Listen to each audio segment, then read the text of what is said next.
بسم اللہ الرحمن الرحیم۔ الزام لگانے کا نام ملزم نہیں۔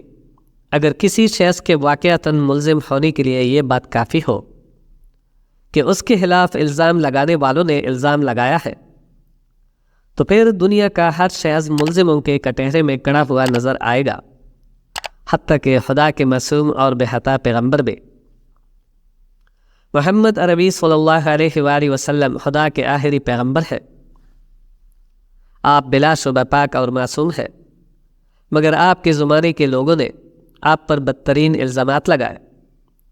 یہ الزامات صرف یہودیوں اور منافقوں نے نہیں لگائے، بلکہ آپ کے مخلص ساتھیوں تک کو آپ کے کردار کے بارے میں بے جا شبہات لاحق ہوئے۔ اس قسم کے واقعات میں سے ایک واقعہ وہ ہے جس کا تعلق ایک انصاری مسلمان سے ہے۔ یہ بزرگ ایک بدری صحابی تھے، یعنی وہ بدر کی جنگ میں رسول اللہ صلی اللہ علیہ وآلہ وسلم کے ساتھ ہو کر لڑے تھے۔ وہ ان لوگوں میں سے تھے جن کی دین کے لیے سرفروشی پر شبہ نہیں کیا جا سکتا تھا۔ روایات میں آتا ہے کہ مذکورہ انصاری صحابی اور زبیر بن العوام مہاجر کے درمیان ایک جھگڑا ہوا۔ یہ جھگڑا کھجور کے درختوں کی عبپاشی کے بارے میں تھا۔ مدینہ میں پانی کا ایک گڑھا تھا جس سے عبپاشی کی جاتی تھی۔ اس کے پاس دونوں صاحبان کا کھجوروں کا باغ تھا۔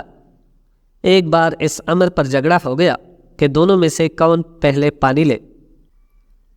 اس بات کا مقدمہ رسول اللہ صلی اللہ علیہ وآلہ وسلم کے پاس آیا۔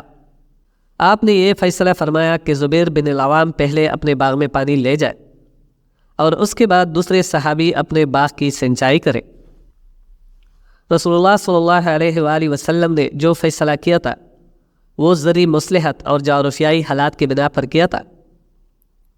یہ محض ایک اتفاقی بات تھی کہ زبیر بن العوام مہاجر تھے اور دوسرے صاحب انصاری، اور فیصلہ میں زبیر بن العوام کو اولیت حاصل ہوئی۔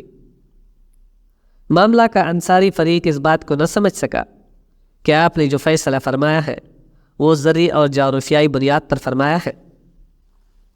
اس نے معاملہ کو مہاجر اور انصاری کی اصطلاح میں سوچا اور یہ رائے قائم کر لی کہ آپ نے رشتہ کی رعایت کرتے ہوئے اس کے حق میں فیصلہ دے دیا ہے۔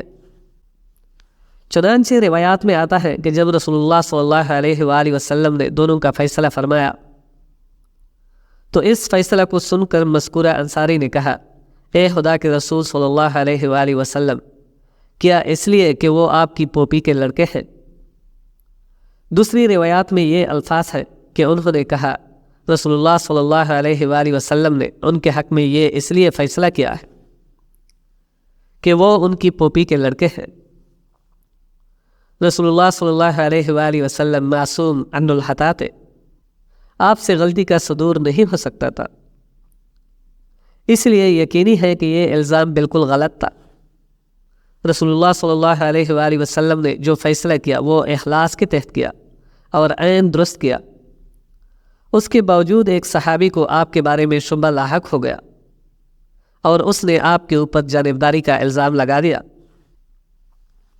یہ واقعہ بتاتا ہے کہ الزام کے الفاظ بول دینا کسی کے ملزم ثابت ہونے کے لیے کافی نہیں۔ حقیقت یہ ہے کہ جو آدمی بلا ثبوت کسی پر الزام لگائے اور جو لوگ محض الزام کے الفاظ سن کر متعلقہ شخص کو ملزم سمجھ لے، وہ دونوں سخت گنہگار ہیں۔ وہ ایسے جرم کا ارتکاب کر رہے ہیں جس کو خدا کے یہاں کوئی معافی نہیں، الا یہ کہ وہ توبہ کرے اور اللہ ان کی توبہ کو قبول کر لے۔ یہ واقعہ اور اس طرح کے دوسرے واقعات بتاتے ہیں کہ کسی کے اوپر الزام لگانے کے معاملے میں ہم کو آخری حد تک محتاط رہنا چاہیے۔ جب معصوم پیغمبر صلی اللہ علیہ وآلہ وسلم کے بارے میں غلط فہمی ہو جاتی ہے تو عام انسان کے بارے میں بدرجہ اولا غلط فہمی کا امکان ہے۔ عین ممکن ہے کہ جس چیز کو ہم ایک شخص کی خطا سمجھ رہے ہیں وہ اس کی خطا نہ ہو، بلکہ خود سمجھنے والی کی غلط فہمی ہو، وہ اس کی اپنی نظر کا قصور ہو، نہ کہ متعلق شخص کی نیت یا عمل کا قصور۔